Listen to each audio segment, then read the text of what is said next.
Bueno, entonces vamos con eso. ¿Quién esperaba esa actuación? ¿Yo?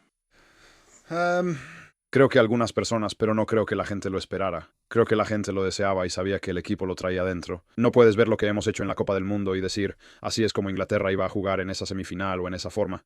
Pero podrías decirlo sobre algunos de los jugadores. Y lo dijimos, ¿verdad? La semana pasada. Esos muchachos van a tener que regresar a la semifinal contra Nueva Zelanda de hace 4 años y encontrar algo. Todos lo tienen individualmente. Y Dios mío, feo a poco no salió y aún así el clima fue un poco un factor que igualó las cosas. Seamos honestos. Pero Inglaterra fue un equipo completamente diferente a cualquier cosa que hayamos visto en la Copa del Mundo. Ya sabes, el deseo, la lucha, la fuerza física, ya sabes, la forma en que simplemente se lanzan por todos lados. Y ya sabes, obviamente vamos a hablar de algunas decisiones arbitrales, pero los muchachos lo estaban dando todo.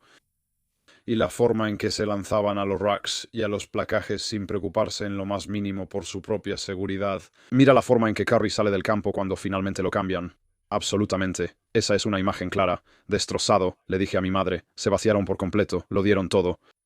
Y fue una actuación heroica por parte de la mayoría de ellos. ¿Sabes? Hablamos sobre Joe Marler la semana pasada. Él es titular. Coley, él también es titular. ¿Sabes? Jim ha usado a Coley durante años. ¿Sabes? Una de las cosas más importantes fue que cuando esos dos salen, el juego cambia. Joe Marler estuvo increíble. Él llevaba puestos los shorts rojos de licra como una pequeña muestra de aprecio por nuestro intercambio en Twitter, si así lo podemos llamar, la semana pasada. Y yo sabía que iba a ponerse la licra roja, solo le faltaron los guantes. Pero llevaba la licra roja puesta, pensé que necesitaba una actuación al estilo Andy Good. Es broma, estuvo brillante. Y todos, Maro, increíble. El mejor partido que ha jugado en, diría, 3 años. Y todos dieron un paso adelante. Ben Earl, otra vez, ha estado fantástico durante toda la Copa del Mundo. No es una locura pensar que casi no había sido titular en un partido antes de la Copa del Mundo para Inglaterra, pero tenía 15 o 17 veces entrando desde la banca. Curry estaba en todas partes, golpeando a la gente, sin preocuparse en lo más mínimo por su propia seguridad o su cuerpo. Courtney Louise, enorme, puedes repasarlos uno por uno. También se retira. Sí, y ya sabes, podemos hablar de eso. Ha tenido una carrera fabulosa, 4 Copas del Mundo. Vaya, o sea, ha hecho un esfuerzo enorme, pero ves el campo. Esperaba yo ver ese tipo de actuación, esperaba que tuviéramos algo así en nosotros. Y ahora estamos hablando de eso. Miras hacia atrás en el partido y ves las diferencias en un juego tan cerrado.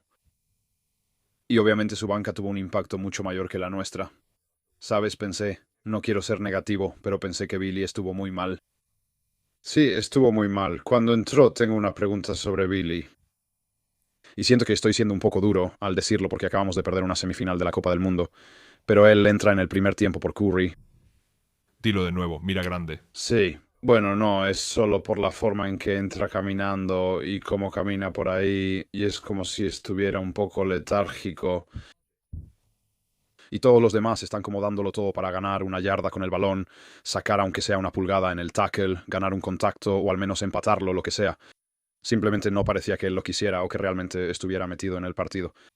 Obviamente soltó algunos balones. El try que terminan anotando viene por culpa de él al final del line out. Y es como que todos tenían energía y a veces demasiada energía con las celebraciones y lo emocionados que estábamos. Pero eso era parte de la mentalidad de Inglaterra. Y Billy a veces parecía estar en un equipo diferente o algo así, comparado con el nivel en el que estaban los otros muchachos. Pero salvo un par, todos fueron fenomenales.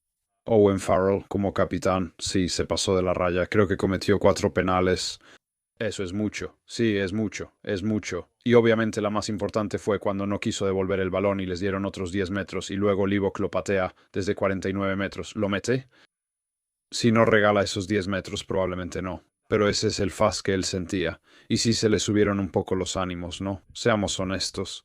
Pero ahí es donde preparó a su equipo para esa guerra. Fue una guerra. Para esa guerra llevó a su equipo al nivel que necesitaban, física y emocionalmente. Y nunca iba a ser cuando estaba lloviendo y, ya sabes, Jim obviamente estaba ahí afuera diciendo que estaba lloviendo a cántaros, amigo. Iba a ser un partido que igualara las cosas y ese tipo de juego. No iba a haber rugby fluido ni lanzar el balón por todos lados a lo loco como hemos visto hacer a los Springboks. Iba a convertirse en una guerra de desgaste, un juego de 10 hombres, perseguir las patadas, ganar la batalla aérea, romper el breakdown, golpear a cualquiera que veas, tanto legal como ilegalmente, tacleadas bajas, tacleadas con la cabeza por delante, lo que sea. Fue un partido brutal y uno para los puristas de las formaciones fijas y todo lo que conlleva. Y vamos a debatir todos los scrums hasta el cansancio. Pero fue un partido completamente fascinante por razones muy distintas a las que nos hicieron amar esos 2 cuartos de final de la semana anterior en París. Sabes, me siento orgulloso de ser inglés al ver esa actuación, pero obviamente devastado por cómo terminó. Porque, seamos honestos, cuando llegas a la posición en la que estuvimos, ganando 15-6, de la manera en que dominamos grandes partes de ese partido, y podías ver el pánico en la banca de los sudafricanos, el cuerpo técnico, todos gritándose entre ellos como por los radios, y puedes ver que todos simplemente escuchan lo que dice Rassie. Él es el jefe, ¿no? El jefe absoluto. Pero puedes ver todo el pánico y todos están como, ya sabes, y tomaron algunas decisiones enormes y brillantes. Sí, me da pena Manny Libbok, sacándolo después de unos 30 minutos. Fue la decisión correcta tácticamente por el clima, por cómo se estaba desarrollando el partido. Pero, caray, digo, Jim, ¿alguna vez te han sacado antes del medio tiempo? No, pero sí me ha pasado en el medio tiempo, y es vergonzoso.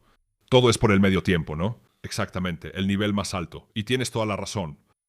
No sé si tú lo tuiteaste o no, o vi algo en redes sociales y yo mismo iba a ponerlo, pero pensé, no quiero ser demasiado duro, pero definitivamente fue la decisión correcta. Y ese es el asunto sobre Rassie Erasmus, tienes toda la razón. Él está dirigiendo todo, tomó una decisión enorme. Eso les hizo ganar el partido, bueno, realmente no cambió mucho, pero lo que sí hizo fue convertirlo en un juego a la antigua, en el que hemos visto antes a Sudáfrica y donde se sienten más cómodos. Y luego estoy seguro de que repasaremos más partes del partido, pero Handré Pollard para meter esa patada al final y tener el valor de hacerlo y la confianza para lograrlo. Sí, o sea, Manny Libbok simplemente se veía fuera de ritmo, ¿no? Soltó el balón un par de veces, falló un par de patadas, aunque estaba bajo presión. Sus patadas al touch también fueron malas. Y creo que tú lo dijiste hace un año cuando pregunté si Handré Pollard era el indicado para Leicester. Eso aún está por demostrarse, pero no hay duda de que a nivel internacional y cuando realmente importa, su confianza y calidad son de clase mundial. ¿Y fue él la diferencia? No estoy tan seguro. Voy a regresar a la primera pregunta de Andy Rose sobre si esperaba esa actuación. Sinceramente sí la esperaba. Y con el plan de juego que ejecutaron increíblemente bien, ese juego de patadas, patearon el balón 41 veces con las formaciones fijas que estaba funcionando. Malo físicamente, como mencionaste, sobre Tom Curry y Ben Earl alrededor del punto de contacto. Freddie Stewart, ese partido estaba hecho para él en el juego aéreo. El grandote del que todavía no hemos hablado, George Martin. Iba a hablar de él, hace un tiempo tuiteó cuando jugó. Creo que fue en su último partido que debería ser el segunda línea titular de Inglaterra. Yo pensé que debieron ser él y Ollie Chesham, pero Maro regresó y estuvo increíble. Freddie Stewart, todos menos una patada, la que importaba al final, donde Quagga Smith va contra él y la pierde hacia adelante. De ahí viene el scrum, todos menos esa. También estuvo fenomenal. Plan de juego perfecto. Sacudieron a Sudáfrica. No estaban ni cerca emocionalmente del nivel que tenían en los cuartos de final, pero eso es mérito de Inglaterra. Y sí, entrando más en el partido, sé que se ha mencionado al árbitro, la verdad, siento mucha lástima por Ben O'Keefe, especialmente antes de que el partido siquiera comenzara cuando apareció en la pantalla grande. La multitud se volvió loca. Y solo vi la segunda mitad del partido. Más específicamente, vi los últimos 20 minutos porque ya tenía mi opinión sobre Ben O'Keefe y no quería ser demasiado duro. Y sabía que íbamos a hablar sobre el scrum al final, ese que está circulando en las redes sociales. Honestamente, en los últimos 10 minutos, cuando anota Snyman con los scrums y con las decisiones, acertó en cada una. Estoy de acuerdo. Estoy de acuerdo. ¿Y sabes a qué me refiero? Y de hecho lo pensé al inicio del juego, sí, y ya llegaremos a eso. Al inicio del juego pensé que favoreció mucho a Inglaterra, sí. De acuerdo. Eso es. Incluso lo tuiteé. Esto me está encantando Ben O'Keefe porque sí, nos estaba favoreciendo. De verdad que sí. Y hay todas estas fotos, como James va a comentar en redes sociales, del scrum. Lo primero que pasa en ese scrum es que las rodillas de Henry están en el suelo. Sí. Lo cual es un penal. Y es claro con cómo lo dice, ¿verdad? Sí, y puedo verlo. Él está en el suelo, lo que llevó a eso, lo que llevó a que te metieras debajo del pilar derecho y ambos se persiguieran hacia adentro. Y el ángulo, y sí, el ángulo, la imagen desde la toma de arriba, parece que, ya sabes, el scrum está recto, pero nadie está empujando recto. Ambos están en ángulo, pero él tenía toda la razón. 100% correcto. 100% correcto. Ese scrum al final, que fue la gran decisión, obviamente, sí. Hubo algunos scrums antes. Grandes decisiones, grandes jugadores. Willy Leroux, cuando entra, pide el mark, ¿verdad? En la línea de 22, simplemente deja el balón, hacen el scrum. Y ese intercambio desde ese punto entre los grandes jugadores, después de ese scrum, le patean a Freddie Stewart. Freddie Stewart devuelve la patada. Luego viene el up and under. Sí, exacto. Y es Quade Smith, otra vez quien tuvo el turnover al final del partido contra Francia, es el que va contra Freddie Stewart. Y ese es el scrum del que todos están debatiendo. Y puedo entrar en más detalles sobre eso si quieres. Como cuando escuchas a Dave Flatman, Bernard Jackman ha publicado algunas cosas. Yo lo he revisado. Me encanta el scrum. Lo analizo. Muchas veces para los árbitros son decisiones de 50 y 50. Algo que hay que observar cuando hablas de un scrum dominante es que si realmente quieres ver qué equipos son dominantes, por supuesto tienes que mirar la primera línea. Así que, sin importar de qué lado esté la cámara, para ese scrum en específico estaba del lado del pilar derecho. La decisión se tomó sobre el pilar izquierdo, con las rodillas de Genji bajando, lo cual hemos visto desde diferentes ángulos de cámara, así que fue 100% correcta. Pero si ves el primer movimiento de Kyle Sinclair al engancharse en el scrum, en la orden de set, su pie va hacia atrás. Así que en el momento en que tu pie va hacia atrás, eso significa que cuando el pie se te va hacia atrás, el peso del scrum ya te está entrando por ahí. Y eso fue lo que pasó. Todo el tiempo cuando esa primera línea entró, nunca estuvieron en una posición dominante en absoluto. Mientras que Colley de la vieja escuela y Marler también, ahí sí fue más una disputa, y yo diría que Sudáfrica sufrió no necesariamente en el scrum, pero sí en pequeñas decisiones en su contra. Pero en el escenario más grande, Ben O'Keefe ahí tomó la decisión más importante. Y los aficionados de Inglaterra odiarán esto, y es innegable, pero tenía toda la razón, y hay que reconocerle eso.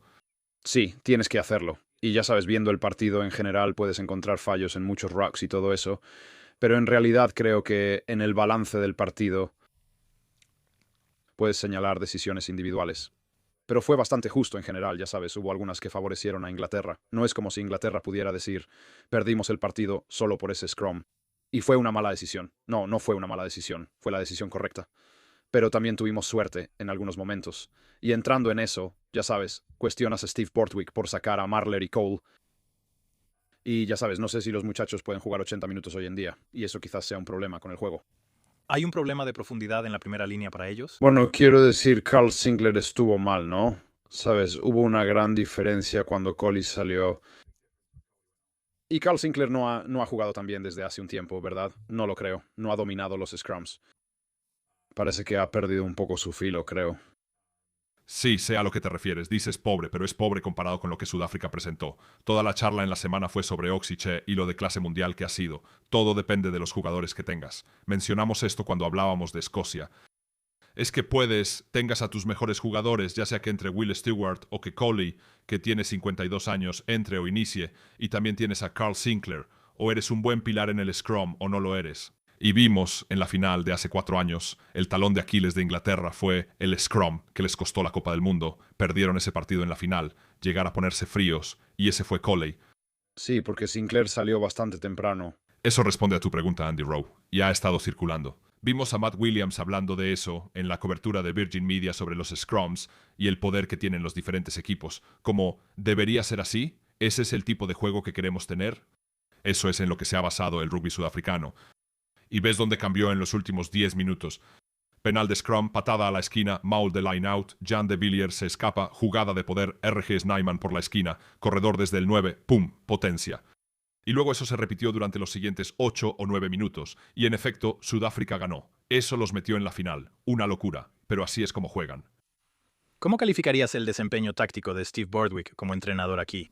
Bueno, ese desempeño de Inglaterra, la forma en que estábamos organizados, era como Steve siempre iba a dirigir a ese equipo en un partido de esa magnitud y con ese clima, con las herramientas que tenía a su disposición en cuanto a los jugadores. Y como sea que hayan llegado a esos niveles de motivación, emoción y físico, es un reconocimiento para quien haya logrado eso. porque colectivamente no hemos visto eso, ¿verdad? Creo que no desde hace 4 años cuando les ganamos a ustedes, los neozelandeses, Andy, ¿cierto? En la semifinal.